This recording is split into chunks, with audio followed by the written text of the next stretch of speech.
feitos em vials, como estão colocados ali. A gente coloca todos os agentes ali dentro do vial, você vai agitar por um certo tempo, certa temperatura, vai sonicar, depois você vai tirar uma líquida, e neste caso, para esse trabalho, foi analisado via cromatografia líquida de alta eficiência, usando o VAD como detector. Então, a primeira coisa que a gente fez, para ter uma noção, a gente pegou e vamos tentar acompanhar o estilo de cinética para ver se a gente consegue perceber até onde vai essa reação. Então, a gente conseguiu perceber que até 120 minutos a gente já consegue ver na transformação do álcool para o aldeído praticamente uma curva de saturação, ou seja, a reação está terminando aproximadamente por ali. Então, isso nos dá uma dica que até 3 horas faz sentido. Então, agora eu já consigo delimitar o limite máximo de tempo para poder trabalhar. E a gente acompanhou tanto a formação do álcool para o aldeído, quanto do aldeído numa reação consecutiva, né, para o ácido. Também a gente conseguiu curvas de saturação. A gente acabou fazendo apenas 2 concentrações, porque, como vocês podem perceber nas conversões, o composto de ferro é bem menos ativo, então com uma concentração muito baixa a gente não conseguiu nem acompanhar, ou pelo menos não era seguramente quantificável, vamos chamar assim. Então a gente trabalhou apenas com 2 concentrações. Para o composto de... esses 2 aqui eram para o composto de manganês, é que o ácido, como uma reação consecutiva, ele também gera automaticamente menos, trabalhamos com apenas 2 concentrações. Da mesma maneira foi feito para ferro porfirina. De fato, os rendimentos são baixos, né? Daí você pensa, Fernando, mas escuta, vale a pena fazer tudo isso aqui para você estar trabalhando com um rendimento de 5%? A resposta é óbvio, esse rendimento é um rendimento maravilhoso. Aí vocês vão dizer, não, você está mentindo. Como que 5% é um rendimento maravilhoso? Porque todo mundo está acostumado que na aula prática tem que dar 95%, né? Purificado. Então, vocês sabem como que é a taxa de rendimento da produção industrial de benzaldeído? É entre 2,5% e 3%. Então, estamos dentro do jogo, né? A gente tem que desmistificar um pouco que rendimento bom é aquele rendimento de 99%. Então, necessariamente, depende da reação, né? Então, a gente continua estudando.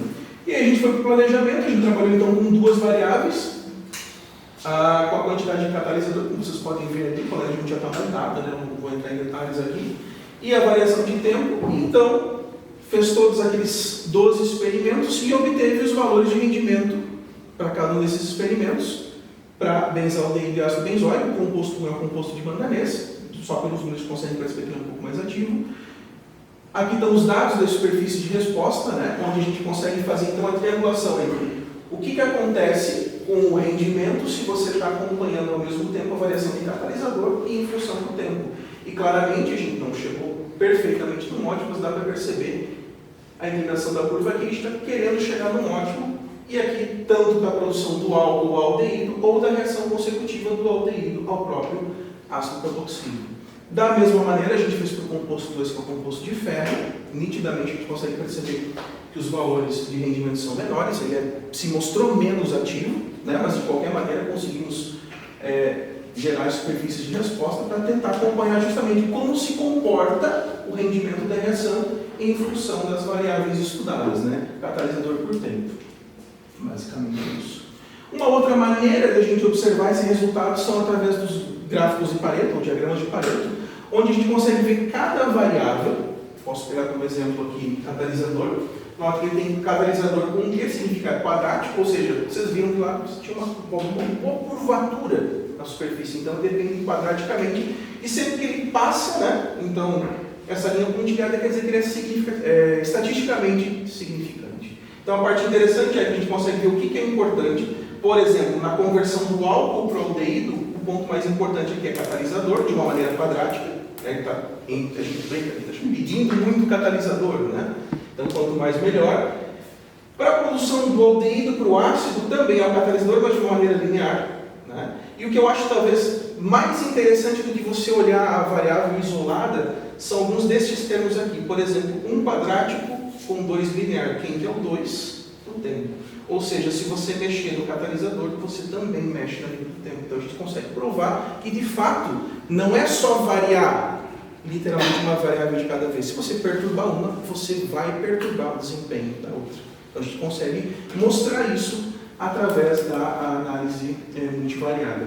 Da mesma maneira, a gente fez o composto de ferro, e outra coisa que eu acho muito interessante, quando a gente compara, vamos pegar só os dois de cima, conversão do álcool ao aldeído. Enquanto para o manganês, o mais importante de tudo é o catalisador, para o ferro, o catalisador não é tão importante. Ele está aqui, mas quase no limite, e veja que, na verdade, para ele o mais importante é tempo, ou seja, uma questão cinética, né? E é completamente diferente do comportamento do outro complexo. Tá? Então, isso é uma coisa bem interessante, que, inclusive, de certa maneira, isso pode já sugerir, não é prova de nada, mas é uma sugestão que mecanismos podem ser diferentes. A espécie ativa pode ser diferente. Então, isso é bastante válido para a gente poder ter um panorama mais real do que está acontecendo lá dentro do variozinho. Então, aqui eu tenho alguns resultados sobre essas catálises, ou seja, em função da superfície de resposta, a gente pode fazer o quê? Encontrar os valores ótimos, faixa de concentração de catalisador em tempo, para você maximizar a formação do seu produto, ou do produto em questão. A gente tem aqui os valores experimentais, vou pegar um, por exemplo, do composto de manganês, que a gente obteve um rendimento de aproximadamente 24%, e se você tenta jogar e obter esse dado pelo valor teórico da modelagem matemática, nota que a gente consegue uma correlação muito boa. Então, dentro daquele, como a gente chama, aquele intervalo, né, das variáveis estudadas, a gente consegue mapear o que vai acontecer, o quanto você vai gerar de produto conforme você está variando, obviamente, as variáveis. Para o composto 2 também um valor muito mais baixo, ele dá menos ativo, mas notem que os valores são bastante correspondentes, tanto para a produção do aldeído quanto para a produção do ácido. Né? Então, a nossa modelagem está ok, a gente está conseguindo reproduzir teoricamente o que a gente encontrou na via experimental. Os valores de turnover number e turnover factor, ou seja, o quanto tempo leva para ele fazer um ciclo, no final das contas, é catálise. Então, você tem que ficar regenerando o catalisador e fazendo ciclos.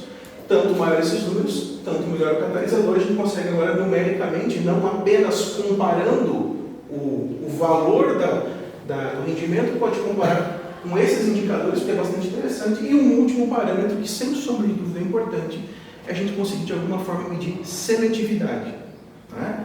Então, notem que o composto de manganês ele é um pouco mais seletivo para a produção do aldeído em relação ao composto 2. Então, o composto 2 a gente já começa a conseguir separar eles. O 2 é menos ativo por natureza e também menos seletivo. Então, são duas coisas importantes. Né? Muitas vezes, quando a gente vai comprar reagentes aí para o laboratório, a gente diz, nossa, mas esse aqui é tão caro, me parece tão simples de fazer, por que é tão caro? Às vezes não é a produção que é cara, mas muito provavelmente quando tu prepara, ele deve dar uma infinidade de misturas, e o caro mesmo é o quê? A separação e purificação. Então, por isso a gente também, sempre que possível, acompanha, monitora a seletividade. A gente fez alguns controles também. Por exemplo, a entrada 3 que está ali, escutem, se eu não colocar o catalisador. Então, de fato, tem alguma atividade residual, só que é muito menor, então, de fato, o catalisador é importante. E para um deles, que é esse S, que está colocado, infelizmente, a gente conseguiu fazer só para um dos metais, que eu não me lembro qual é agora, só o sal do metal. Então, notem que ele também tem alguma atividade, mas é menor que o complexo. Então, com isso eu provo que nem só o metal é importante, e o ligante também é importante, ou seja, o conjunto metal mais ligante gerando o complexo, que realmente é o importante. Né? E um outro teste que a gente faz, que é muito interessante, é o seguinte. Notem que eu falei para vocês que são reações consecutivas. Eu tenho álcool, numa primeira oxidação gera aldeído. E depois, no segundo momento, o aldeído é convertido em ácido carboxílico. A pergunta é, o aldeído foi convertido a ácido pela oxidação do meio ou foi o complexo mesmo que fez essa catálise? Então a gente mediu a reação usando o benzaldeído já como substrato, para ver se ele conseguia gerar o produto final. E a gente tem só um resultado de background, só de fundo. Então, praticamente não. Ou seja, o que você gerou de ácido carboxílico, de fato, foi por via complexo. Então, o complexo participa dos dois ciclos. Tá? Outra coisa... bom, aqui assim, lá o background, e aqui, de fato, usando o benzaldeído, que a gente consegue converter, então, o aldeído a ácido. De fato, então, são os compostos, são os complexos, os catalisadores que conseguem fazer essa oxidação.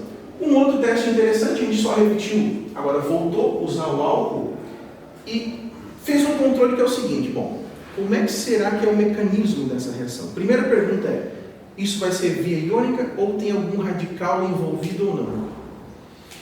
Fomos usar um dos captadores radicais. Na verdade, aqui a gente mostra o resultado final, né, o que deu certo. O típico que a gente usa é o tempo, então sequestrador de radicais. Entretanto, o tempo e complexos de cobre, obviamente que daí nem a Larissa nem eu fui da literatura direito, o que acontecia? Quando ela colocou ele, na verdade o rendimento duplicou. Como assim? Era para sequestrar, o negócio ainda melhorou. Depois a gente foi ver que, na verdade, tempo na presença de complexos de cobre funciona muito bem como oxidantes. Então, o tempo não era um sequestrador de radicais livres. Aí a gente foi para o BHT, que é essa molécula aqui, para ver, escuta, vamos fazer uma reação sem ele, temos aqui os rendimentos, e na presença dele, note que ele despenca mais de 90%, então definitivamente tem alguma coisa a ver com o mecanismo radicalar. Tá? A questão é, bom, e aí? Quem é a espécie ativa do composto? Se vocês lembrarem, tinha uma porfirina, com aquele anel gigantesco. Para onde é que a gente correu? Vamos usar estudos teóricos. Então a gente tem que testar a formação. A gente foi na literatura, obviamente, e viu que é possível você ter a porfirina, que é aquele anel gigantesco, gerando um manganês 5-duplo-O, o famoso manganilo, que é uma espécie extremamente com potencial redox altíssimo. Tá? E ele pode estar de duas maneiras, como vocês podem ver aqui. Você pode ter o estado tripleto, obviamente que seria para quem já lembra da orgânica 2, um D2 alto spin, mas ele também pode ser um D2 baixo spin. A questão, qual das duas espécies é? A gente calculou as energias e, de fato, a espécie de menor energia é a espécie de baixo spin, o que concorda com o ligante porfirínico, que é um ligante clonato extremamente forte, que gera complexos de baixo spin, apesar da energia não ser muito diferente, só para vocês terem uma ideia, 1 kcal por mol é o limite do erro das medidas de cálculos via DFT. Ou seja, o negócio está meio perigoso aqui, dá para confiar. Vida real é o quê? Provavelmente você vai ter uma mistura dessas espécies. Muito provavelmente. Para o complexo de ferro, a coisa complica um pouquinho mais, porque ele é um D4. Então você pode ter um D4 e outra, ele forma um ferril, ferro 4-duplo-O, e ainda por cima um cátion radical. Você tem um radical deslocalizado em todo aquele sistema agora com 17 elétrons, não com 18 elétrons lá na porfirina. Então você pode ter um sistema que é um hexeto, ou alto spin D4, você pode ter todos esses elétrons emparelhados, parcialmente emparelhados, isso a gente chama de um spin misto, ele não é nem alto spin nem baixo spin, ou algo completamente baixo spin, dessa maneira aqui.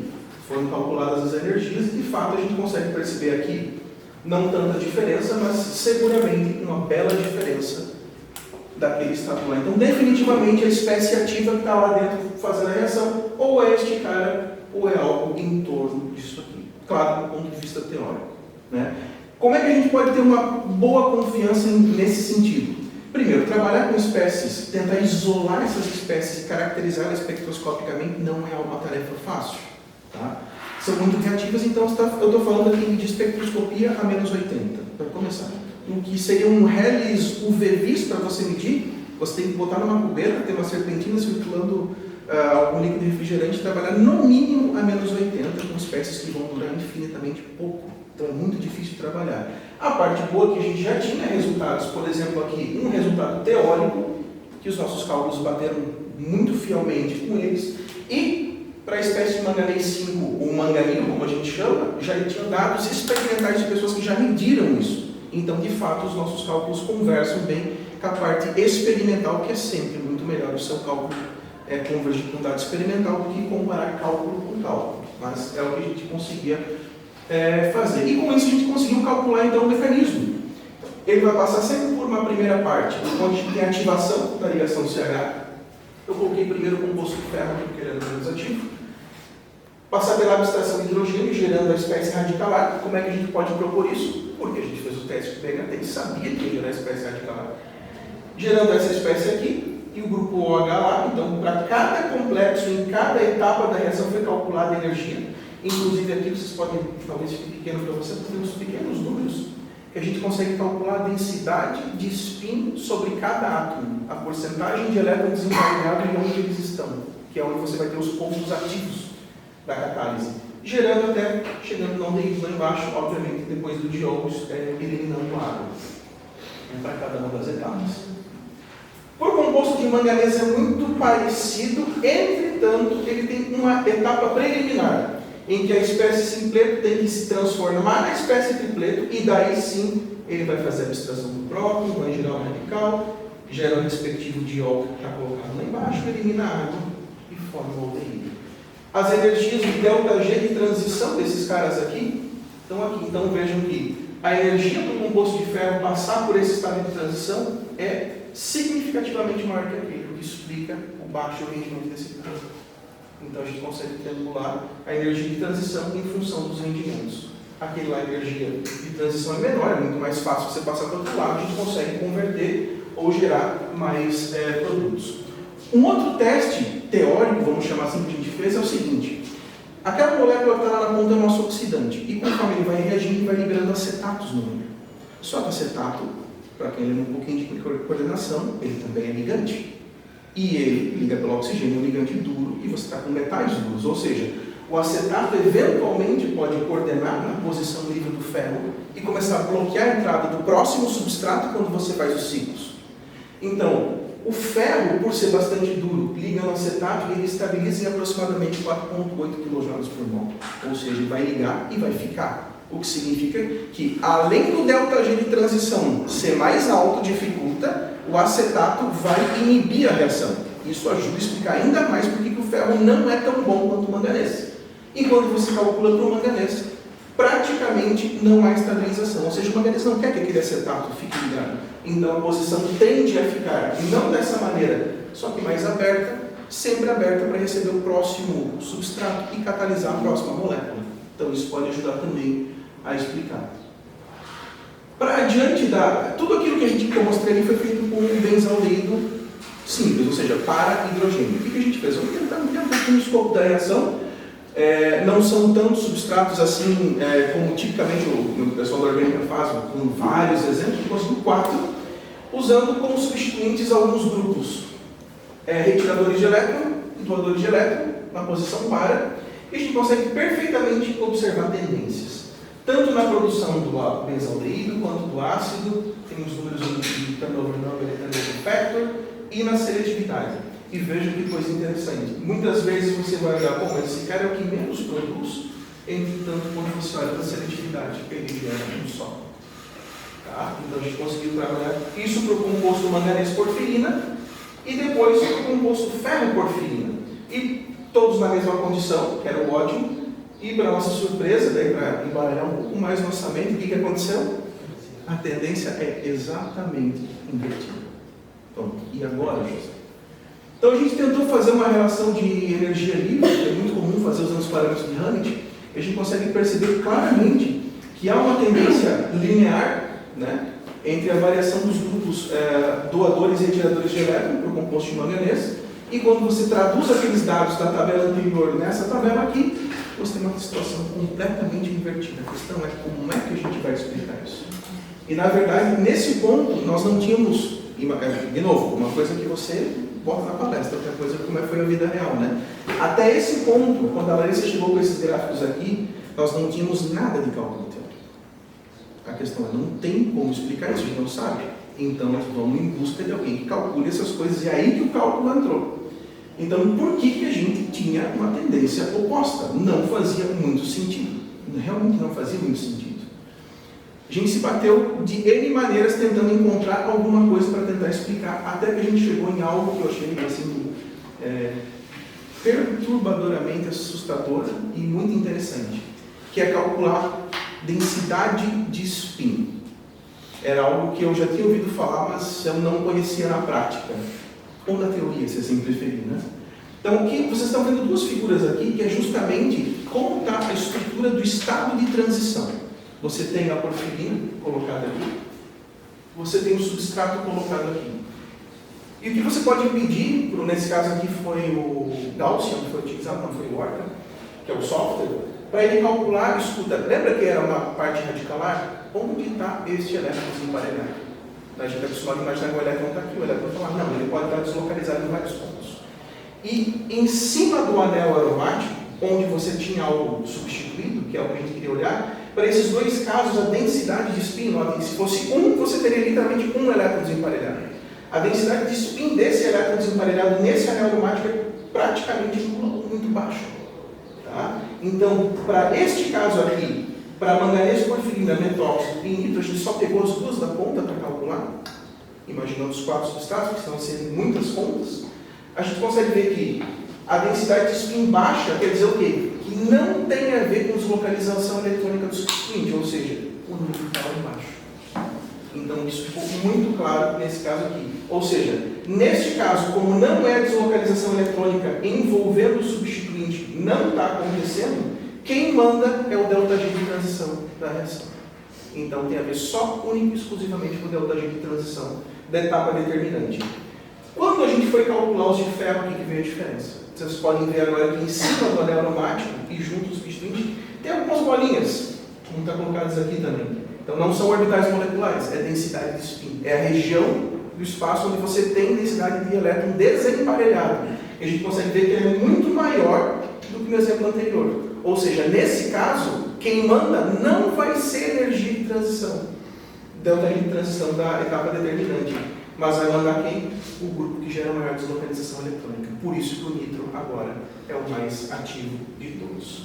Então essa foi talvez a última parte, isso foi resolvido tem nem 30 dias que a gente chegou nessa conclusão, esse trabalho está quase pronto para a gente submeter, estamos terminando de escrever. E aí eu chego então nas conclusões em que foi possível, né, preparar essas manganês porfirinas e ferro-porfirinas, né, como catalisadores bioinspirados.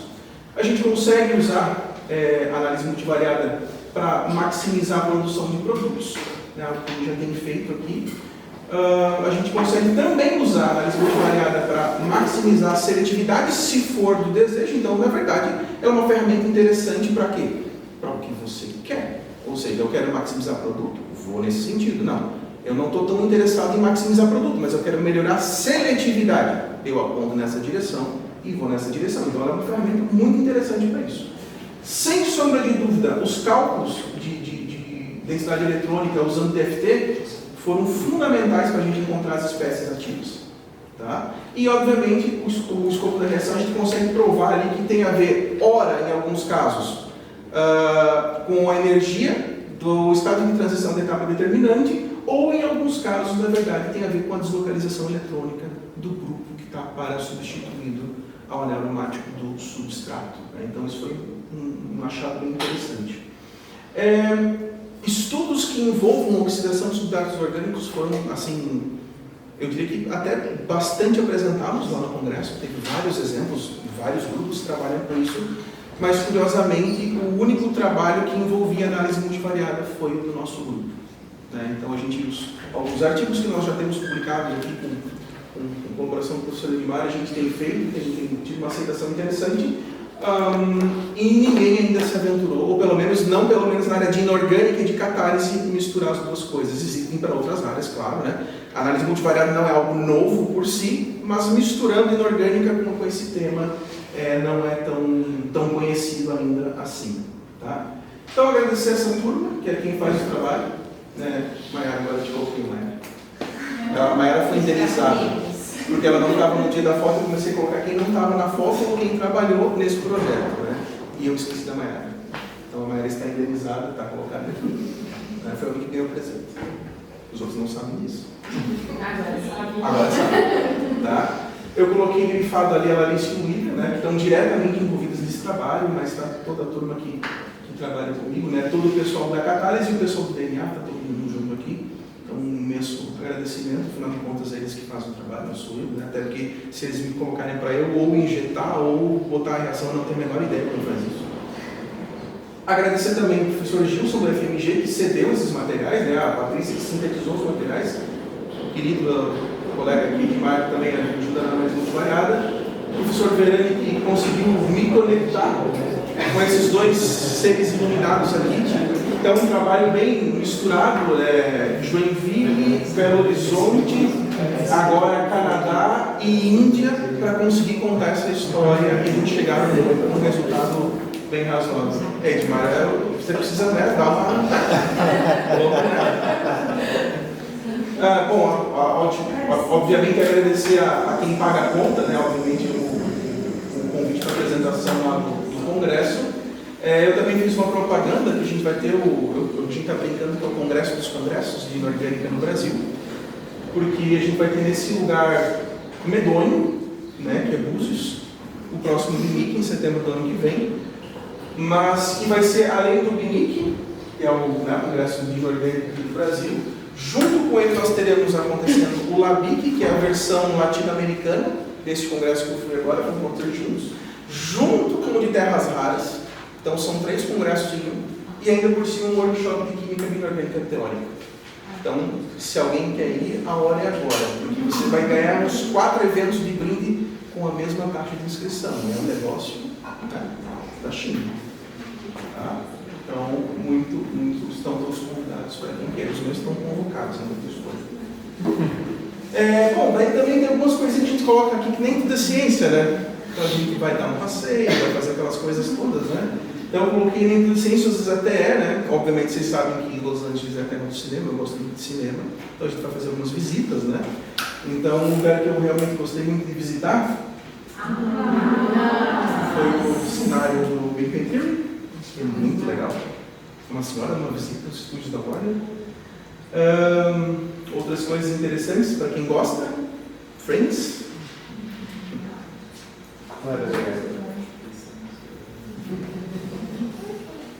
Aqui é a professora Roseli na cidade cenográfica dentro da Warner. Acho que é um tema de abertura do Friends, alguma coisa do gênero. Essa foto eu tive que colocar que tem uma história. Todo mundo já viu isso uma vez na vida, tenho certeza absoluta, né? Daí tu pensa, não, isso é propaganda, de Los Angeles, aquela coisa toda.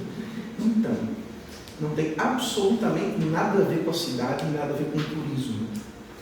Aquilo ali, aquela placa, simplesmente, primeiro, era Hollywood Land. Isso aqui era simplesmente uma placa como se fosse da ANAG, estamos vendendo terreno. Isso lá nos anos 30 para 40, e está lá até hoje, e é uma área privada, tem um dono, e eles fizeram isso para as pessoas irem morar lá. E nunca ninguém quis morar pendurado nesse morro. E a placa ficou. Então não tem nada a ver com o setor de turismo colocou a placa. Não. É uma placa privada de alguém que é dono. É isso. E é proibido chegar perto, inclusive. Né? As pessoas, você é preso se você chegar lá perto, porque é uma área privada. Mas é muito bonito, de qualquer maneira. E outra coisa interessante é que o Hollywood Land, o Land caiu num dos terremotos, que tem muito por lá. Toda ela era iluminada com lâmpadas antigamente. E aí, na época da Segunda Guerra, pelo menos a história que me contaram, né? Tinha que ajudar a Europa. Tinha que ajudar a Europa, então o que eles fizeram? Eles tiraram todos os bulbos de lâmpada e mandaram para a Europa, porque não tinha mais lâmpada, e eles nunca mais colocaram lâmpada nesse negócio. Então, desde os anos 40, está até hoje sem lâmpada, então fica no escuro durante a noite. Então, é uma coisa interessante. A outra coisa que eu achei legal foi isso aqui, não sou eu segurando uma estatueta do Oscar, mas o símbolo da Paramount todos já viram alguma vez na vida, sempre que vão ver um filme, né? São exatas 22 estrelas que tem ali. Tá? A Paramount é o estúdio mais antigo de cinema da região de Los Angeles, né? Tem 120 anos. E imagina que cada estúdio que você tem lá, só para você ter uma breve noção, é mais ou menos como se fosse um ginásio de esporte. Basicamente, então, eles chamam de stage. Stage 1, stage 2. São 36 stages nessa área.